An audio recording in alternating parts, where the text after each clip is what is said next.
I'm going to call the meeting to order. My name's Trina Ware. I'm the finance manager, and staff will start the meeting off, and then once the chair is appointed, the chair will take over the meeting, at least guide the meeting. So we're going to start with the Pledge of Allegiance.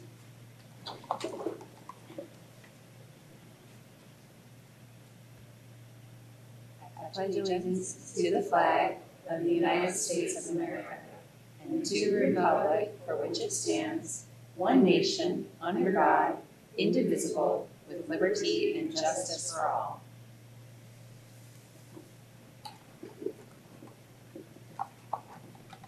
Kelly, you want to do roll call? Yes. Donald Klostermeyer? Yes. Kristen Mann? Here. Ashley Pasquale? Here. Vijette Sari? Here. Barbara Smith? Here. Leslie Denny? Jamie Festa-Daigle? Here. Thank you. Okay, we'll move on to the next item, election of chair. Do we have any nominations?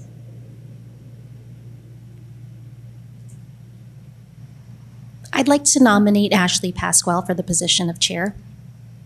Do we have a second? I'll second it. I will second that. Are there any other nominations?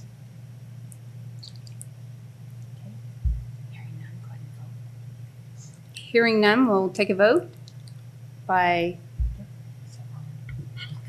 All in favor of Ashley Pasquale as chair, please say yay. Yay. Any Yay. I'm sorry. Yay. Any opposed? All right, motion passes. Do we have a nomination for vice chair? Well, then I will nominate Vijette Sari for vice chair. And do we have a second? Yeah, go ahead and second that. Do we have any other nominations? Okay, we'll take a vote. All those in favor, aye? Aye. Aye. Any opposed? Motion passes. Vijette. Congratulations, and Ashley, you can take the next item on the Just agenda. jump right in. Okay, well, thank you. So the next item on the agenda is the call to the public.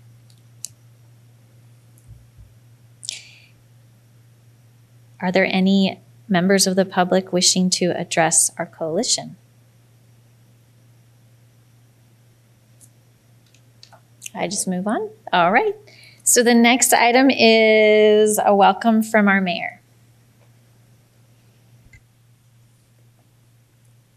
Good afternoon and welcome, Chairman Pasquale, Vice Chairman Sari, and members of the Resource Coalition Board. Thank you so much for your service to our community. This is really unprecedented what we're doing. This isn't something that has ever occurred in Lake Havasu City, but myself and my colleagues on the City Council have passed by resolution this opportunity to allocate up to $1 million in funding in certain areas. The resolution is pretty specific. We'd like the funding allocations to be prioritized to entities that present a project, a program, or a resource that has a sustainable pathway of some sort. So something that will live on within our community to serve whatever population that might look like. Funding allocations will provide resources to citizens in the areas of food, housing, medical services, agency services, childcare, senior adult care, senior services, housing, or any other social service need that we might have in our community. So it's unprecedented that you will be responsible for setting up the process, setting up the procedures, going through application reviews, and making a recommendation to City Council. Because you'll be making recommendations to City Council, although this afternoon you do have support from the council in the audience going forward, you won't have us participating because you will eventually, the work that you do will be sent back over to City Council in the form of a recommendation in which we'll take final action on what that might look like. We are looking to move as quickly as possible, so we'd like to move this process through so that those in needs or needs of these services can have access to them in the quickest fashion possible. With all that being said, those are really easy words to say that we want to move quickly, but we also want to get it right. And we need to follow a variety of different requirements from the federal government where these funds are coming from, and certainly make sure that the needs of our community are being met through that process. So again, thank you so much. We had such extreme interest in serving on this board. I believe we had nearly 20 applicants on this board, and we have 5 regular members that were appointed and 2 alternate members to help serve and help the city solve or address some of these situations. This is also unprecedented because we don't really know the pathway. This is going to be open to any agency, organization, business, or pathway that was identified as one of those pathways in the resolution by our council. And so there really is a blank canvas that really can do some really fantastic things for our community going forward. So again, thank you so much. And I look forward to the work that you guys are doing and look forward to it coming back to council for our council to take final action. Thank you so much. Thank you, Mr. Mayor. Does anyone have any questions or comments? Okay. All right. Well, then next up is an overview of open meeting law. Good afternoon. My name is Kelly Gary, and I'm the city attorney. I know that all of you either sat through the in-person or watched the video presentation about our boards, commissions, and councils that myself and Kelly Williams did. So we're not going to go over the whole presentation on open meeting law. We just want to hit some high points that you'll just need to consider as you go through this process. So you are now a public official, and the open meeting laws of the state of Arizona now apply to you. Most importantly, that means that any discussions, any legal action, anything that you do, all has to happen at a public meeting, just like we are here today. So staff will make sure that we get the agendas done and we get them posted in accordance with the law, but it'll be up to you to make sure that those discussions and those interactions only happen here up at the dais. And so that's most important when it comes to things like emails or text messages or even social media. With respect to what the business that you're doing on the board. And so that'll probably come into a little more play once the applications go out and people start applying, and then you'll start going through the process of grading and making recommendations and that sort of thing. And so just kind of want to keep that process happening here in the public eye to make sure there are no violations. That's kind of all that I wanted to really hit on, but if you have any questions, I'll be happy to answer them, even if not today, anytime.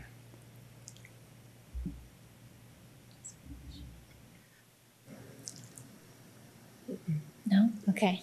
Any questions?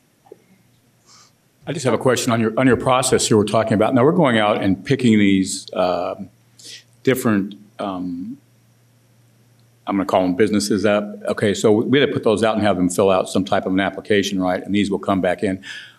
Are we responsible for them for making our own application for this? Is that what we're going to be doing? Or are we going to go with what you have in here? Well, we'll get to that in item 8.1, but yes, so it's part of the role of the board is to come up with the process and the procedure in the application and how that's going to be graded and to eventually formulate your recommendation. Okay. Mm-hmm.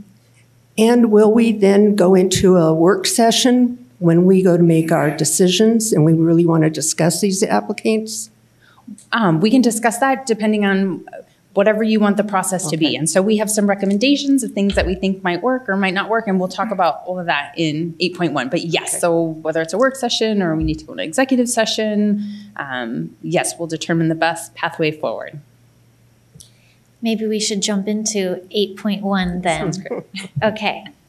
Is there a presentation? Yes. Okay, great. So we were going to start by quick doing a couple introductions. So my name is Kelly Gary, and I'm the city attorney. I'm here to assist the board in just maintaining all of your legal requirements, making sure that we stay on topic when we're here discussing things, and just to help guide you and answer any questions that you have. And I'm Kelly Williams, city clerk, and so I'll be assisting with sending out the agendas and the draft meeting minutes, making sure everything is posted and available on the website. And you'll be receiving those emails from me that give you all of that information and all your agendas and notices of the next meeting dates. And my name is Trina Ware. I'm the finance manager, and I will be the staff liaison. Now, this is my first board, so as the mayor would say, be kind. All questions from the public really will come through me. If they have questions once we come up with an application, they'll come to me, and I could address any specific topics on that. But I'm kind of here just to make sure the process that we come up with will meet the requirements for federal reporting, and that's pretty much it. So I'll try to guide if I think we're getting off topic or anything like that on the reporting or questions on the businesses. I'll try to help guide and interpret in that area. And should I keep going? Yeah. Okay, so given that, we have today a draft. Again, this is just purely a draft that we came up with on the application, and then a draft on the scoring. So this is for this board to decide what you would like to change in this. Any items that we have questions on, I can, again, go try to interpret them. Again, I have communication coming through my office. The application itself will go to Kelly's office when we have at the deadline time. And so I've got a tentative schedule here. We're looking at like a 60-day opening for application, and some dates for questions to come to the city so that we can respond in time for them to get their applications in. But it's really new to us. ARPA's new to the federal government, new to us, so there will probably be some difference in interpretation. But again, I'm gonna err on the side of reporting accurately to the federal government. So how should we proceed? Trina put a lot of work and research in going out and looking to see what some other places were doing with some applications and some information to put out. And so this is what we've put together to present to you to consider. We can go this direction. We can go a completely different direction. We can make whatever changes or recommendations that you have as the coalition, but we wanted to give you something to start with. So we didn't show up today completely empty-handed and looked at you and so what do you want us to do? So this is really an effort to kind of smooth the process along and just to help you out a little bit. So we know that you just got this today and probably have not had time to really read through it a couple times to make suggestions, but we just wanted to make sure you have it. And by the next meeting, hopefully we can sit down and really go through it, make any changes that are necessary, or if you have something else that you wanted to suggest to the coalition to do, we can consider it as well. I guess we really wanted to accomplish at this first meeting kind of setting some timelines of what would be kind of appropriate. We're hoping that we can get the process and application kind of finalized in 2 meetings, so today and maybe the next meeting, but if that's unrealistic, then we can always make that 3 meetings. Once that's final and approved by this coalition, then we would post it.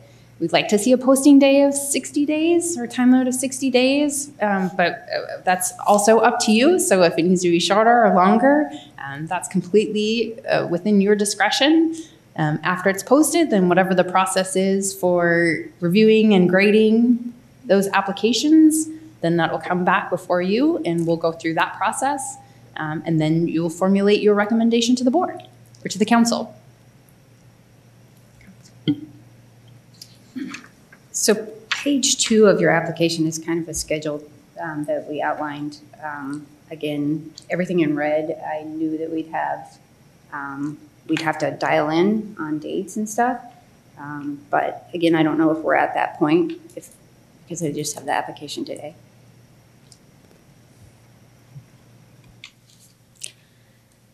What might be helpful, well, what would be helpful for me is to know what are the requirements or erring on the side of whatever it might be required. So like the 60 days for the application to be open, is there a minimum that's required? No? Okay. Are you able to say what is absolutely required before we get into discussion about our opinions or ideas?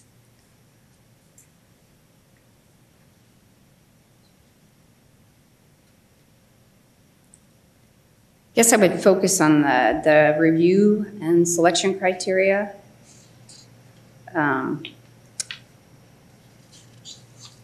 Page 3.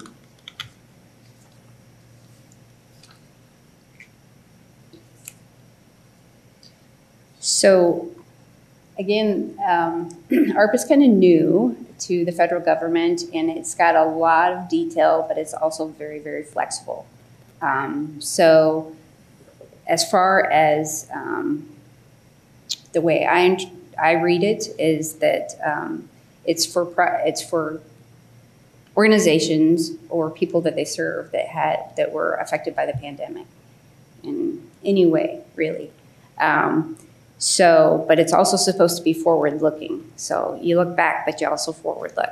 So I think when we're looking at the organizations, we should look at those that the people that they serve were probably affected or could be affected by this type of event, and how to prepare the city better going forward to service those people. So that's really the way I read the rules on the type of organization, and really that's the only rule of how you guys, want to set it up.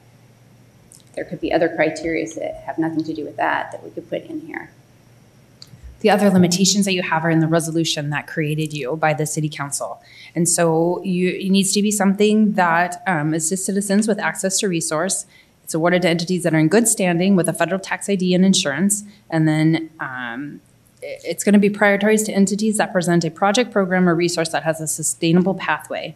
And then it provides resources to citizens in the areas of food, housing, medical services, agency services, childcare, senior adult care, senior services, housing, or other social service needs.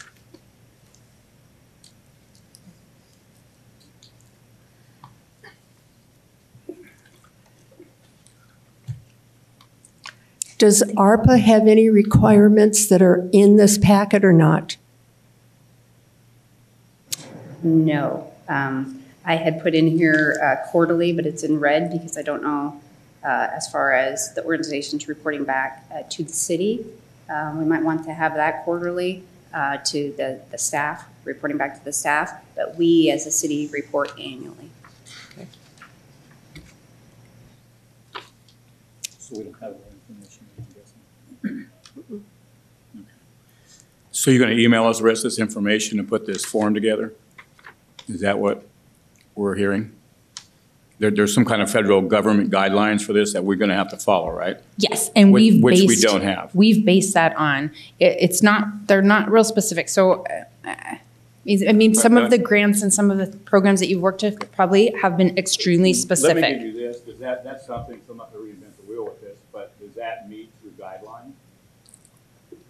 Or that can also be changed and modified. Does that do most of what you're looking at? I don't know what you're looking for totally as far as the federal government portion goes. And I don't know how in-depth we need to get with that. So I just have something that's put together there that can be changed however it needs to be changed. He had an application. Oh, okay. That he wanted us to talk about.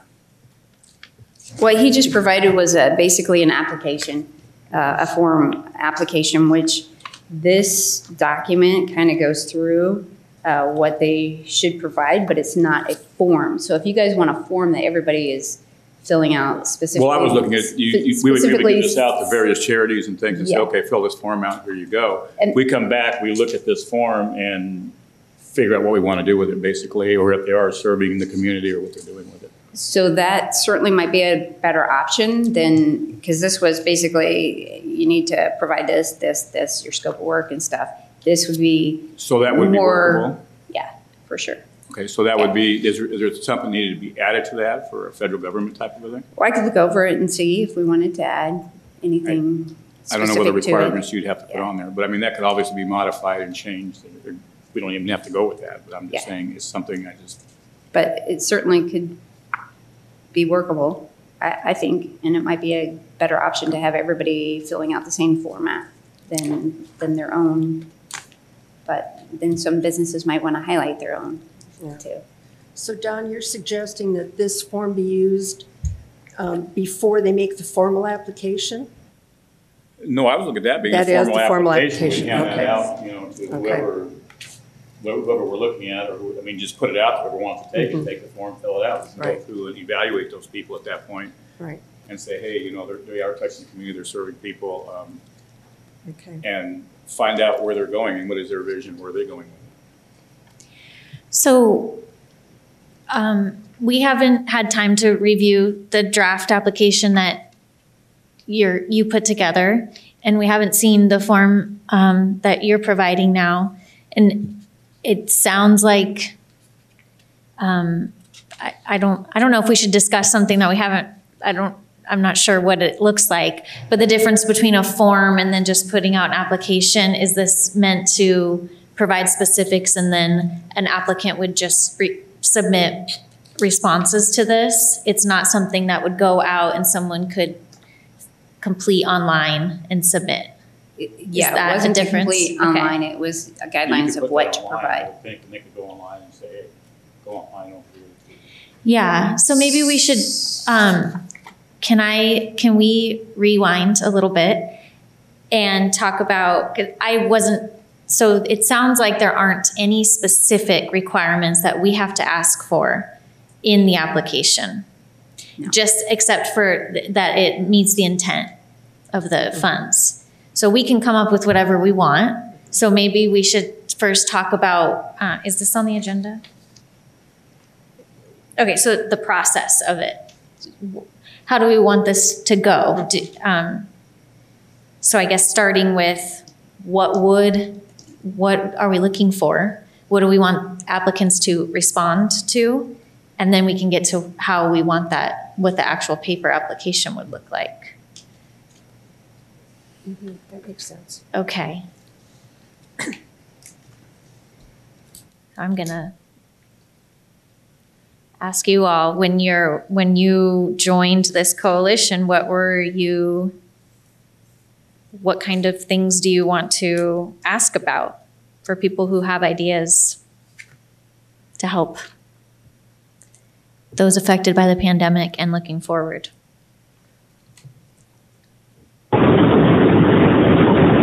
This is Kristen, and actually it's probably almost too loud to hear me. I don't know if you can hear me. Can you hear me? Yes. I'm sorry, I'm driving. I really liked the forms that you had, and I like having that rubric idea. So we have an equity and scoring, and it gave us the guidelines we need.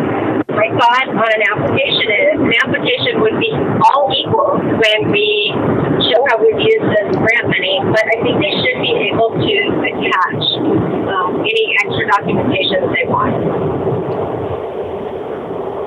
I didn't hear the last part. Someone repeat.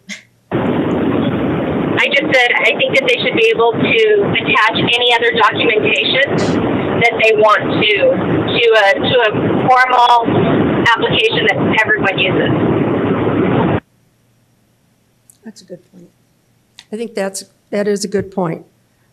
Instead of just a one-page application, I think they need to give us some background on their organizations and some justification for them getting this money or being affected by the pandemic. Is that what you're referring to?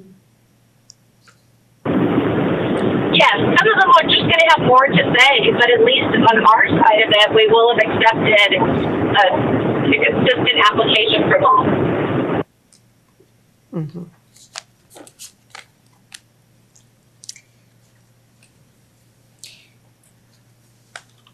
Well, getting back to your question, Ashley, I think after listening to City Council's debate on this in the first place, I think there's a real need here in the city for this money to go to groups that don't normally get this kind of funding. And that's kind of what I'm looking at, is to try to fund not the big groups that already have a lot of money, but many of the smaller groups that probably could use this money and have probably been affected more by the pandemic than some of the larger groups were.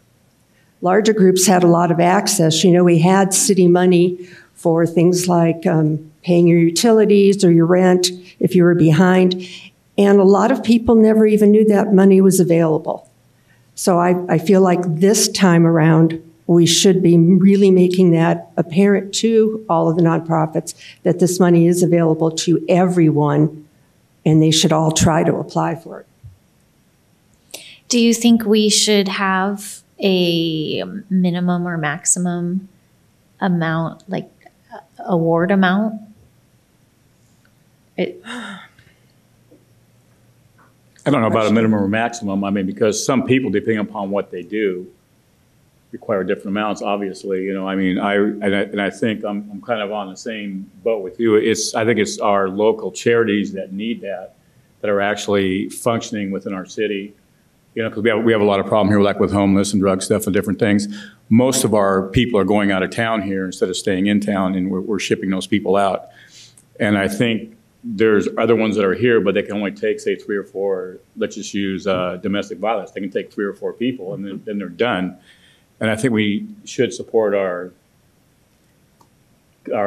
city first, and probably those, you know, not something like DES, you know, who already has the funds and has the stuff. We have a lot of local charities that have been in business for a long time that are touching people's lives out here. And I think it's something that we need to look at as a city and say, who is actually here? There's certain entities out here I can call 24 hours a day, and they're going to take those people, take care of them, help them, feed them, do what needs to happen. There's others that take you literally weeks and nothing happens. And I think that's something we need to look at. What's their response time? What are they actually doing? Is their heart there? Or are they just here to take the money? You know what I'm saying? And I think it's something we need to look at and see who's actually helping people in our town. That would be I think I'm on the same page as you are with that. I think so. For the most part. Mm-hmm. So one of the things that comes to my mind in your point is that that's something that we can include in the scoring rubric as far as what is the intent, what is the history of this organization in serving our population, and then also asking part of that implementation, what's the plan for distributing the funds? And then to your point, I also agree that it should be, this process, whatever process we choose, should be open for any organization that would want to apply for it. My concern would be part of the things that we're tasked to do is choose an organization where this work is sustainable. So I think that that might be a challenge for some of our smaller organizations, but it might be that we just need a clear idea of how do they plan to make this funding sustainable past the time of these funds being expended.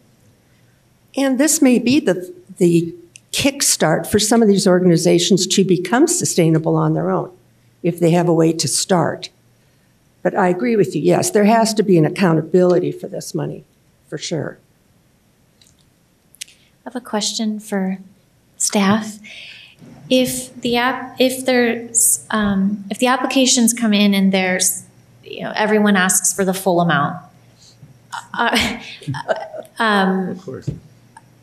are we able to make a recommendation that's lesser than what the applicant applied for, or do we ask them to submit a different application, or do we just make that recommendation on our own? I'm just thinking if we don't set a maximum amount and then they don't know how high they can go. Yes. I think that we can provide some information in whatever packet that we have that says you can ask for whatever amount, but the board or the coalition reserves the right to reduce based on how everything is graded or whatever the recommendation is. I mean, you're working with very limited funds, and it'll all depend on what applications you get and what you see. And then it'll probably be kind of a work in process if we run into those types of situations, like, okay, well, work through that. But as long as we provide some sort of notice in the packet that could happen, that would be totally fine.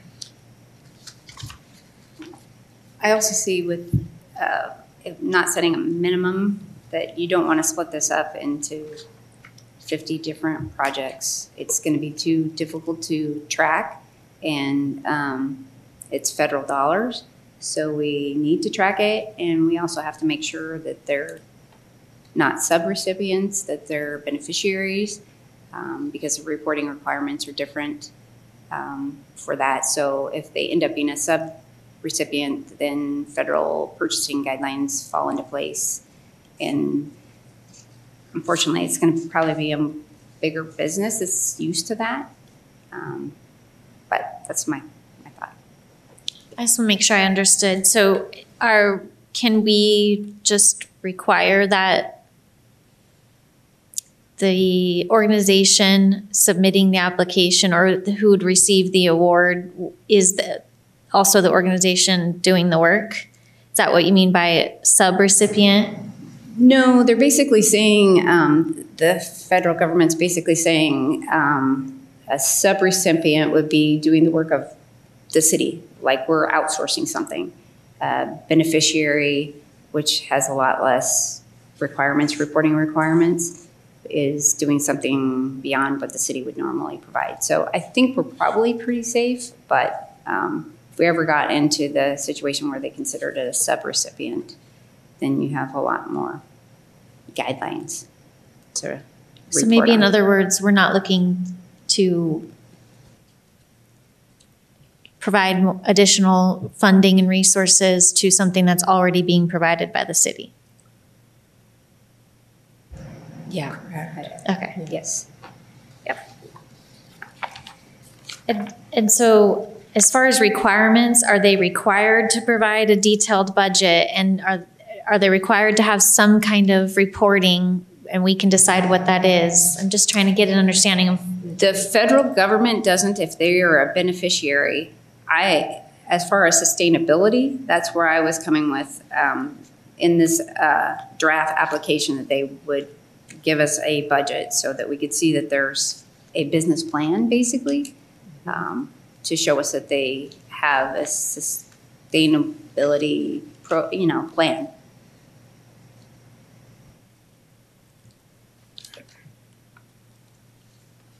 I guess that's meeting the council's guidelines, not the federal government. Okay. And I don't know that some of these organizations can even be this explicit with how they plan to use the money. I'm thinking of someone like Faith and Grace. Can they actually give us a number that says we're going to use this much for personnel versus this much for operating expenses? Or military moms, they really don't have any personnel.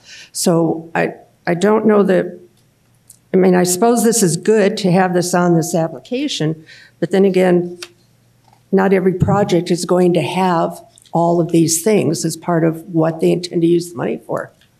Wouldn't you agree? I'm going to say, if the applicant who is applying is based solely on volunteerism, and not for a paid staff, I think that's something that they would outline, and then we would score appropriately. Mm-hmm. So just thinking, if they're going to say that 100% of the funds is going to be giving outward, to me that strengthens their application. Mm-hmm. However, that being said, it would probably something that we would want to include. And that, is there a maximum? Do we have that on there? What the maximum is allowed towards operating costs? No. I think on the rubrics, the suggested scoring, I think it asked a percentage, but again, this is just a draft. Perhaps we can start with the rating sheet and identify what we want to score applications on, and then work backwards into the application? We could do that too. Okay. Okay. Okay. It's not numbered, but it's after page 12. Right. Miss Mann, do not look it up while you're driving.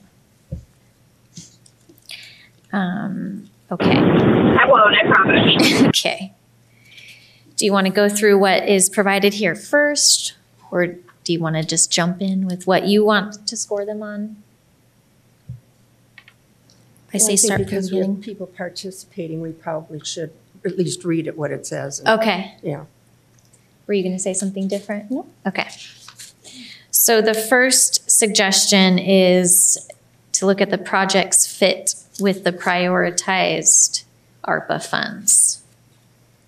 And then the prompt question says, are the goals and activities of the project aligned with the health of our citizens and quality of life? That seems like something we should definitely Yes. consider. Okay. Can I make a point though? Yes. It seemed that if the application gets a 0 on this, we shouldn't even proceed.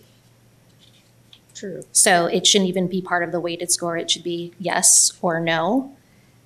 And those who say yes may move on. So I think this should just be a yes or no, no applicants, stop, and then we can send a thank you letter.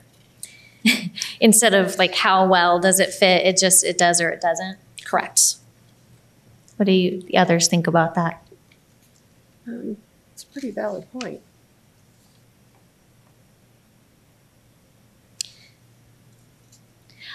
It's only a 10% weight, so I don't know that it, right away, if it didn't fit, we would kick it out anyway. I think those are just suggestions too. Yeah. We can do whatever we want with those as well. I would suggest we make it a yes or no question. I'm totally fine with that. But we might want additional prompts to help us to make sure we're not ruling out something that should be considered. Okay. So the next suggestion is agency durability and organization. Is the agency well established, has a defined mission and vision, capable leadership, an established board of directors, agency is financially stable.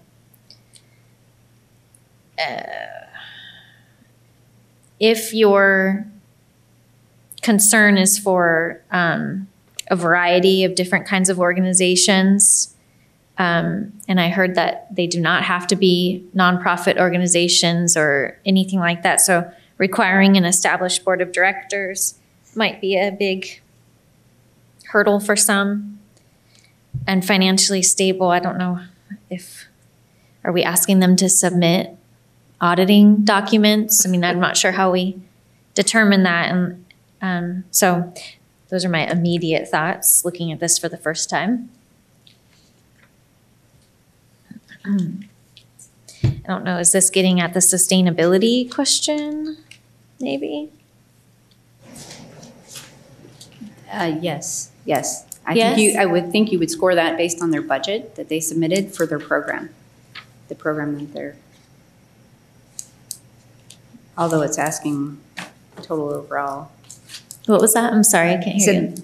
I would think that it's part of the budget that they're submitting. Page 7.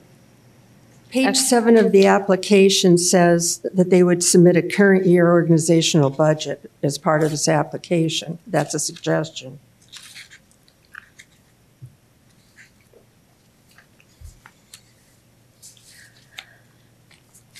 Okay. So we want part of the application to obviously be related to the budget and how they would spend the funds. What about these other pieces about the agency being well established with employees and an established board of directors, those pieces? Are those important to us?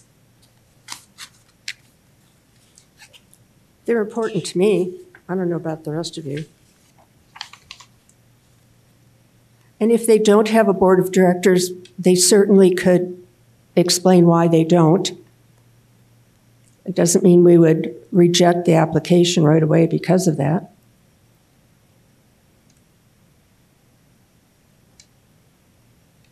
I don't think this is going to be a cut and dried process as we're looking through these applicants. You know, we're going to be making somewhat emotional decisions on some of them probably.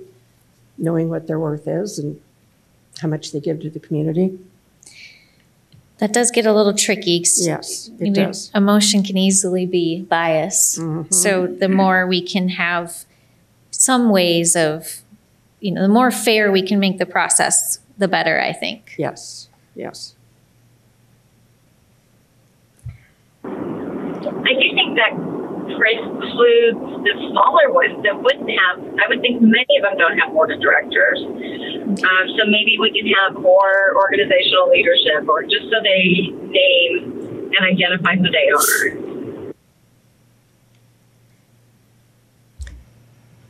Ms. Chair, and we can simply even just take out the word and we can put or a board of directors. I think we're just looking for some strong leadership, your whether structure. It's the director, the employees, the board, whatever it is, that they have some sort of organizational something that's set up that's strong. So we can definitely play with this language to make it fit better.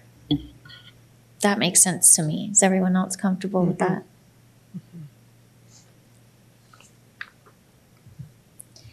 So, okay, then the next section is titled Program. The program addresses a defined community need. Like Havasu City would suffer without this program. Define the population to be served. Demographics and population are well tracked and measured. Program's outputs are clear and directly related to activities. Outcome measurements proposed are relevant, appropriate, and measurable. And the program provides a service unduplicated by other services within its service area.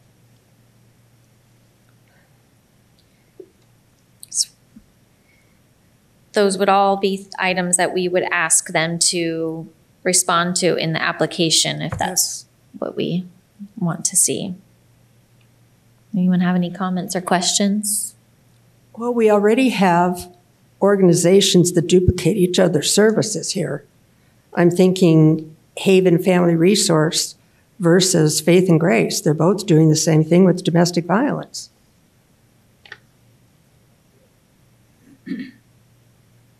So I don't know that we can say point blank that they can't duplicate someone else's services. Look how many veterans groups we have that overlap here. Are you saying that you think this coalition should consider whether or not there are duplicated services by other organizations? Yes. Yes. I don't think we need to define this. I'd like to take this whole line out about unduplicated by other programs, because we already know we have duplications here. Ms. Chair, I think a lot of these will change once you guys have your specific requirements. So these are the suggested requirements. And I don't think the intent is that we can't say the agency doesn't provide the same services as other agencies. I think it's the program that they're suggesting that the money goes to. Not all the money is going to the same type of service or the same type of program. I think is somewhat kind of the intent, but we can definitely change that and play with that language or make it more clear, or if that's not something that you want to consider, we can take it out completely. And it's not that each one of these has to meet each bullet point underneath. It's just some things to consider and to weigh and grade it on. So one service or one program that's being suggested to you might hit all the points and some might not, and that's okay. They don't have to hit all of those, but just some things to consider kind of out of the box. So also that particular line might be covered in the partnership and coordination. So if we strike it there, I think it would be covered over there, because I think we also want them working together for our community, not siloed. Do we? I mean, I do. I fully agree with that and support that, and would want agencies to coordinate together and even submit joint applications maybe would be pretty awesome. But what does the rest of the committee say about that? I would agree with that. I would recommend that my preference would be that we strike that any kind of reference to duplication, but instead ask later on about how are they working with other organizations, et cetera. Okay. Well, we're opening it up I think we're having a sidebar. Well, no, my question is on this. I mean, we're putting this thing, okay, like the duplication thing.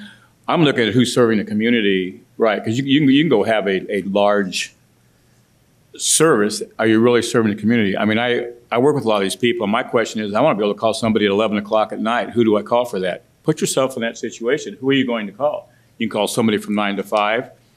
I know what I do out in the community. I go out like 10 or 11 o'clock and get these very same things. There's certain entities that will take people, that will help them, I mean, you know, within the hour. And I think that's what we need to look at. And you may need duplicates. You know, obviously, if you call one place, they may be full, like I brought up earlier about they only can take so many people, and you may need to send them somewhere else. That happens to us multiple times, you know, especially like on drug rehab. They might have to go to Kingman somewhere, to Angels. You might have to go to Southwest, go wherever you're going to go. So I'm with you there, too. That needs to be taken out. But I think also we need to look at who's actually, once again, helping the community, who's there 24/7 that we can actually call, and these funds are going to be appropriated for that to take care of these extra people or provide extra living conditions for them, for lack of wording, what we're doing. And just to put that unduplicated, who's going to be out there to tell us who's the best one to go ahead and allocate those funds for? There may be 2 or 3 that need those funds. And I think that's something we have to look at, and look at the people that are actually in the field helping and actually taking care of our city. And I think it's something we need to look at. And I'll put it out that way because, like I said, I know I work with them, and sometimes I have to call multiples. There's other ones out here that I can go right now and call, and they're going to take these people in regardless. Okay, and I think it's something we need to look at. Where are they at? Are they just here making money? Are they here under name only? You know, they have some good thought, but are they really serving the community? And I think it's something we really need to look at, as far as I'm concerned. Yeah. So, sorry. Go ahead. It sounds to me like you really want more information within the scope of work plan results, part of the application, whatever that looks like. And so in the rubric, when we look at that, that might be a higher weighted score than other categories. So things such as. You mean as far as what they're doing? Or? Correct. Okay, So how are you going to know that for a fact? I mean, how are you going to know? Obviously, they're going to tell you, oh yeah, they come out all the time. These people are awesome. I can call 24/7, unless you actually talk to somebody that's actually used those services. I mean, tell me if I'm right or wrong. Are you saying you would want that as part of the application process? No, I think it's something as we look at it, am I giving funds to somebody that's just there 9 to 5? And we're happy with that? Or do we want someone there 24/7? Do you want someone there that has a domestic violence problem? You know, should go out like Faith and Grace. I know I can call them 24/7 and have those people taken care of. There's other ones I can call and they'll say, yeah, wait till 5 o'clock tomorrow morning or 10 o'clock or whatever it is. And I think it's something when somebody has one of those needs, it needs to be ASAP when that person's needs the help. And I'll put it out that way. It's the best way I can say it. And I think it's something, obviously, so you can't have someone fill out an application, but we can talk to other entities around here, different churches, different help groups, and say, hey, have you worked with this particular agency before? How did they serve you? What did they do? And I think it's maybe something we need to do. I don't mean we need to spend, you know, days on that, but I mean, it's something we can call, hey, have they been there for you? Have you called them? You know, what's happening with this thing? And I think it's something we need to look at. Are they really serving the community? And that's what I'm talking about with it. You know, are they really serving the community per se? They're just not somebody that's sitting here collecting money, and they do help people. I'm not saying they don't help people. I know, and I'll just use veterans. I'm going to go ahead and tag them up here. You know, it's a shame that our veterans aren't taken care of. It takes literally weeks. I know veterans that were actually died that needed help, and it took 2 and 3 weeks to get them help. I've taken other ones. We've actually put them in something outside of the vets group thing, and they get the help that day. And I think it's something we need to look at as a team when we put this thing together. Who's actually helping our people? Who's taking care of these people who need the help now? You know, you may be an addict, you may be sick, something may be happening. How would you like to go to the ER? And they say, okay, we'll take you in 2 weeks. You know, well, you don't have 2 weeks, you got 2 hours, you know, and I've run into those things quite a bit. And I think it's something we need to look at, us as a team. And like I said, not to spend weeks and years and months on it, but something we can make phone calls. Are they really serving our community? Are they serving the people? Are they touching those lives? Okay, so I have a few questions. And so one maybe to note for, and after we're done with what we're looking for, is the process. Because I'm hearing you suggest that this coalition conduct interviews about the organizations that apply. Probably semi like that. I want to see who's actually serving the community, not just somebody that's, like I said, that's there from 9 to 5. Right. So then so can we put that on the side for just a second? Because when we get to the process, we can talk about that piece. Okay. So then you're bringing up the 9 to 5 versus 24/7. So does our coalition want to, I'm hearing your opinion is that you would prioritize operations that are available 24/7. Is that, what do the other coalition members think about that? Because that would need to be in our application then if we're giving more weight to different types of operational hours.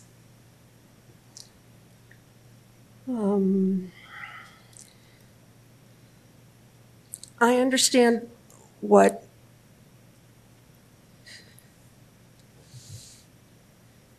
Don is saying, but again, all services aren't always available. You run into that, you know that. I don't think we can eliminate groups just because they are only here from 9 to 5. In our rankings, when we're rating them, if they tell us in here that, they provide round-the-clock services, that would just rank them higher with us when we're reviewing their applications. Okay. I think what I'm trying to say there, though, I mean, it's if we had 2 or 3 of these in a row, I'm not saying to take out the 9 to 5, I'm not saying that. But I'm saying, let's just say we have so much funds left. I would rather push it to the 24/7, obviously, than give it to the guy that's 9 to 5. I mean, looking at that, and I know with my experience from what I worked for, and I worked with these type of people since I was in my 20s. I'm over 60 now, and I see the help has to happen when the people need it, whatever that may be. And I know I use like a hospital thing, go to the emergency room or something like that. Like I said, how would you like to go there and say, hey, I'm a week out? You're not going to sit there. You're going to go somewhere else where you're going to get the help. And that's the same with these people that are on the street or whatever. I guess see clothes or something, obviously. Yeah, come 9 to 5. You don't need that at 2 o'clock in the morning, obviously. But people that really need the help, and I use domestic violence because that does happen. Nobody plans it. It's not something that's self-induced per se. And I think it's something that individual would need that help, that within that hour, minutes, whatever it may take. And I think that's why we need to look at that. There should be a sense of urgency. Are they totally serving the community? And that's kind of what I'm saying with that. And make sure those numbers are available so we can access. I mean, we don't need to do that, but make sure they have somewhere to access those people. So I understand what you're saying. I think my hesitation with saying that the time component would be worth more is that time equals staffing. So if time is what? There would have to be someone who can staff a 24-hour But that's line. what I'm telling you. There are entities out here that have that. I mean, I can name those for you because I use them. I'm not going to. I'm just saying I use those on a daily basis. So I'm telling you that is available, and they are out there. Maybe not for every single thing, but the bulk of the things I know that I deal with, those are available, and that's what I'm trying to push to the forefront. Okay, it may not be the one I'm thinking about. There's other ones out there. I'm just saying. To me, that should be a priority on our end. I look at it that way. Maybe I'm wrong, but I don't think so. Well, okay. You could absolutely be right. But again, my hesitation is to say, depending on who the applicant is, that could drive up the operating expense. And so then we would also have to look at if their operating expenses are so high that they're operating a helpline or a warm line or something that is 24/7. We're also paying for someone to be on call. If you're suggesting that there are other organizations that maybe do this based on voluntary need and whose operating expense and don't have staff on duty, I think then we have to look at how is the organization serving the needs of the community and the intent of what the services are that they're providing. And so it wouldn't necessarily be, are you open 24 hours so you get additional points? It would be that how are you meeting the needs of the community in their narrative. No, I agree. It's like I said before, then they don't have to be 24/7. I'm putting that more probably the priority, but the other people, obviously, for 9 to 5, yeah, and they're serving the community. I'm 100% for that. But what I'm saying is if we just brought up, if there's 2 or 3 duplicates, here they have, hey, they're duplicated by other programs or services within its defined service areas. And then, like I was saying, if we only had X amount of dollars left, I would personally choose the person that's there 24/7. That's what I'm trying to say. Not saying you only open 9 to 5, forget you, or you're not getting anything. But what I'm saying is, if a priority comes up, and let's just say we have 10 grand left, and we say, hey, okay, let's give this to, we have a choice here. Let's give it to so-and-so, and you can table it, whatever you want to do with it too. I'm just saying, I think it's something to look at. It's not something you can put down on an application. It's something you're going to have to see, are they really serving the community? What's going on? Because anybody's going to tell you that. Well, I think we do have, like, whatever we agree that we want to see, it should be an application. So that's why I'm wondering if what we agree on, and maybe we have to think about it more, I don't know. But, so that it's clear to all of us and we're all on the same page, and then it's kind to the people applying so they know what to apply for. And so maybe I was listening, is it more about whatever you are going to be providing for the community, and who you're providing it to, does it make sense? I mean, I'm thinking it could be just something that's given and there aren't any people involved, a product, or if it's a weekend service or something. So if we start really limiting, being specific about hours, are we not thinking about what might also be out there? It's more of an urgency. For example, like Havasu City doesn't have a rehab. So you're going to send them to Kingman or Bullhead. Does that mean we limit it to only here? No. It's probably isn't a place to talk about all this stuff with us, but I'm just... Yeah. So am I hearing? I'm not... Can we get back to the original question, which was should we delete this about unduplicated services? Yeah, I think so. Yeah. We think we have a consensus that's been stricken. So okay, that's what I heard too. Okay. And maybe we need to flip the page and look at coordination. Yeah. Okay. So what are your thoughts on the partnerships and coordination? What do we want to see? For Kristen, it says, partnerships and coordination, organization is working in coordination and collaborating on the project with specific organizations in the same fields, and the organization has a strong partnership in place or has clearly explained why there is no partnership. I think those are all fine. I don't have a... I don't know, it all looks fine. I think they all look fine on there. I do Because want to we want them reference. to work together. Yes. Right. I'm wondering if we can reference here what Dawn was pertaining to about how do we know. I wonder if it would be helpful in this process if we ask for any letters of supports or memorandums of understandings between organization that they can outline here.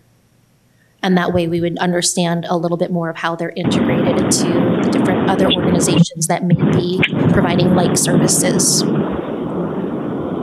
That's a great idea. And that could be in the application.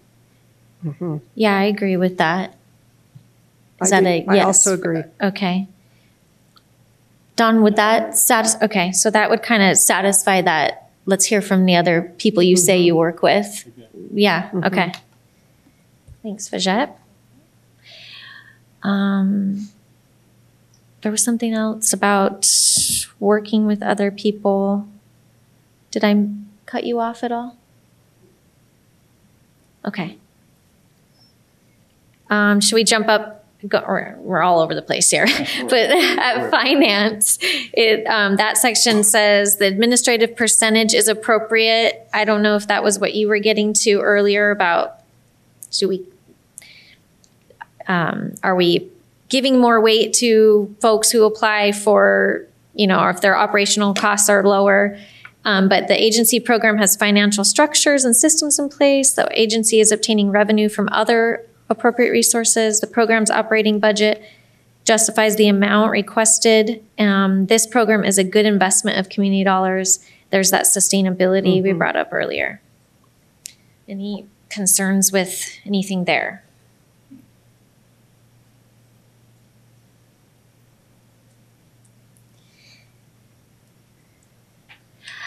I think those are all good. Okay. I have no problem with any of it. And so we would have to ask questions in the application about what their process is for financial oversight and those kinds of things? Okay. Okay, and then this last section just looks like, did you follow the instructions? It says application, all required paperwork is presented. The written application was clear, concise, well presented. The agency's presentation of the program added valuable, concise information about the program. I don't know. What are your thoughts on that? You don't think it needs to be there?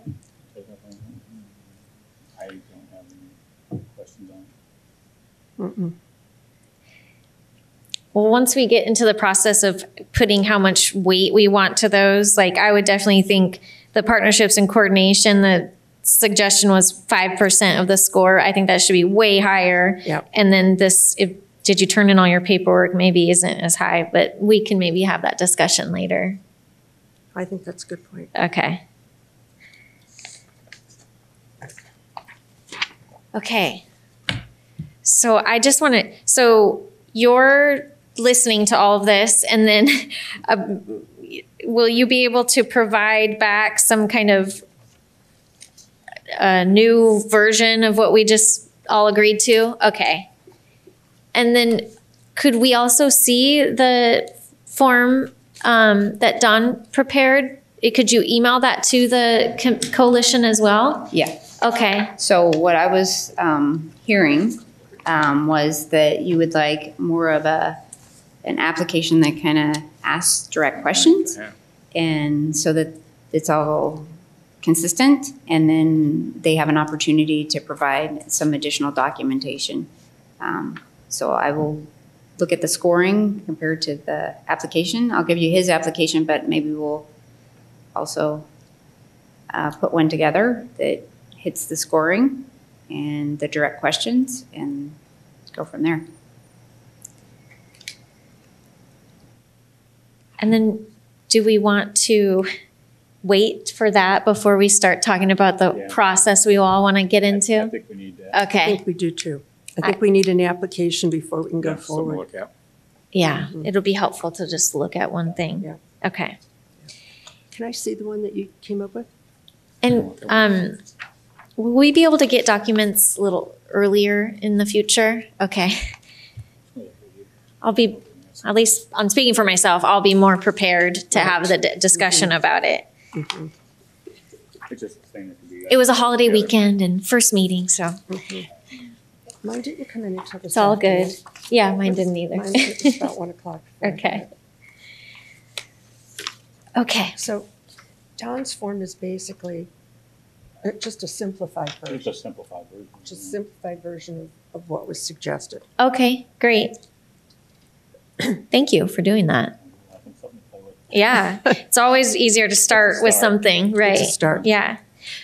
So yeah, if we could get a combination of these two things, and based on the consensus we had today, then we can all take some time to look at it and come to our next meeting ready to move on.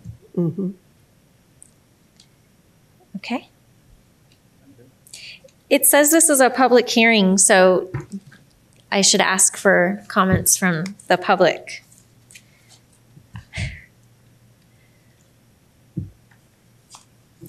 I think you have to come up to the microphone, please.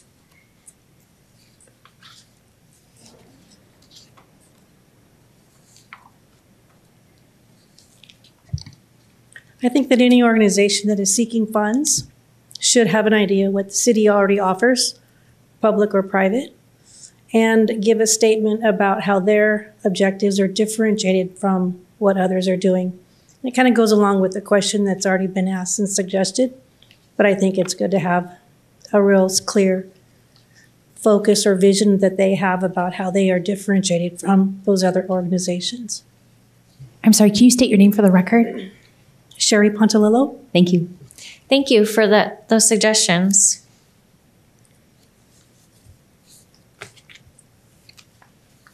Come on up.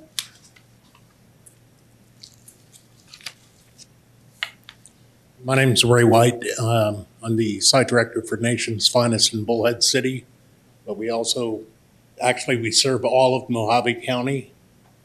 The minutes for this are going to be available out to the email list. The approved minutes will go up on the website once they're approved by the board. Along with the next meeting. They will go out to the members, but they're available to the public as well. Awesome. Yeah. Thank you. Thank you. Okay. Thank you for our first discussion, and I think it's a great start, and thank you for giving us something to kick the conversation off with. Mm-hmm. So now we have to talk about future meeting dates and times.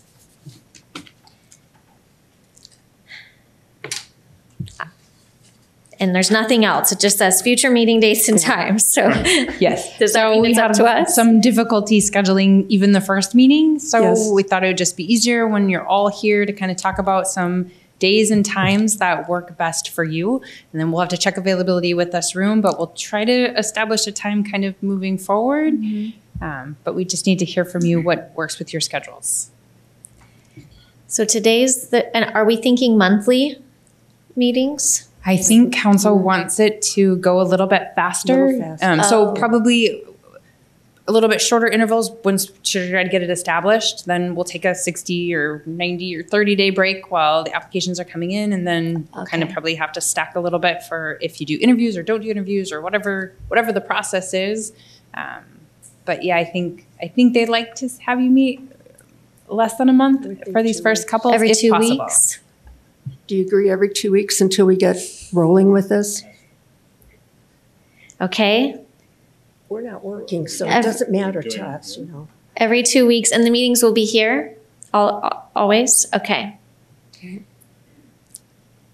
don't have my calendar. This 4 o'clock time works well for me. Does it work well for others? It's fine. Okay. I'd like to know what our members are. Yes. Okay. There we go. So if we kept a regular schedule, at least until we get the application out, for every other week at 4 on a Tuesday, does anyone see any immediate concerns with that? Or I'm not available on the 20th. Good for if me. that's the day we're looking at. is that the next week? Next week That's would in be 2 the weeks. 20th. Oh, and you're not available on the 20th? No. But I could do the 27th.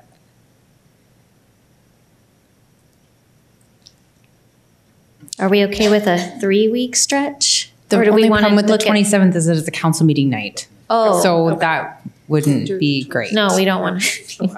The 20th, but Vishnette said she can't make it that night. Okay. Does Monday or Wednesday at 4 o'clock work? Yeah, That week of the 19th? The 19th would be good. Oh, the 19th is 20th fine with me. Yeah. Yes. Then Monday, the 19th is okay? Mhm. It's okay with me. That's okay with you? Mhm. Kristen, is that okay with you? And Jamie?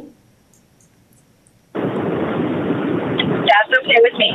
Thank you. Should we look at the next date too, just to make sure? So we'll do Monday, the 19th will be our next meeting. I'm sorry, I didn't even let Jamie respond. She said okay. No response means Oh, it's she good. did say. Oh, she did? I didn't hear. Okay, thank you.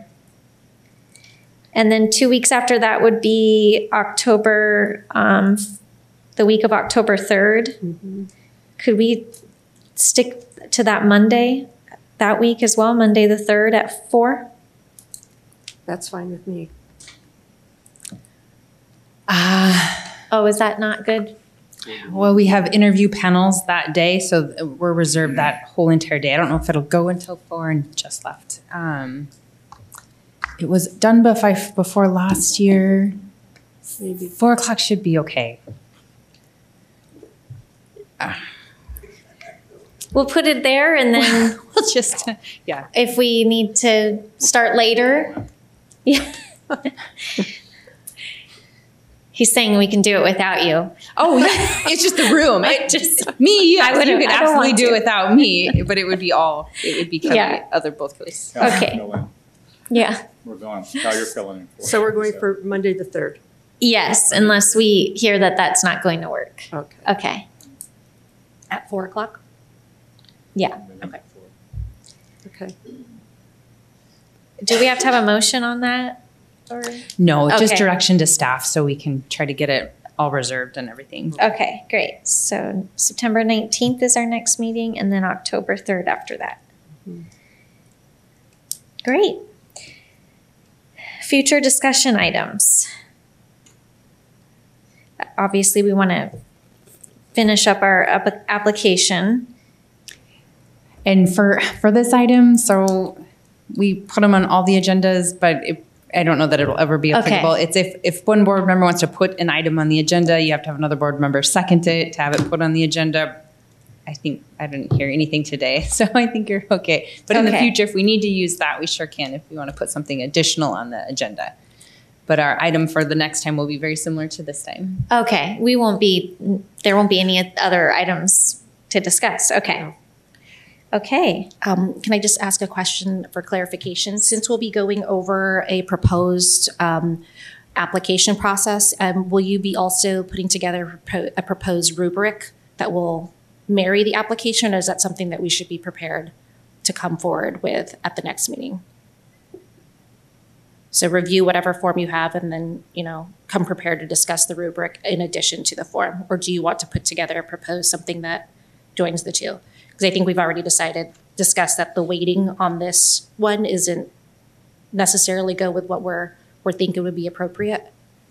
So.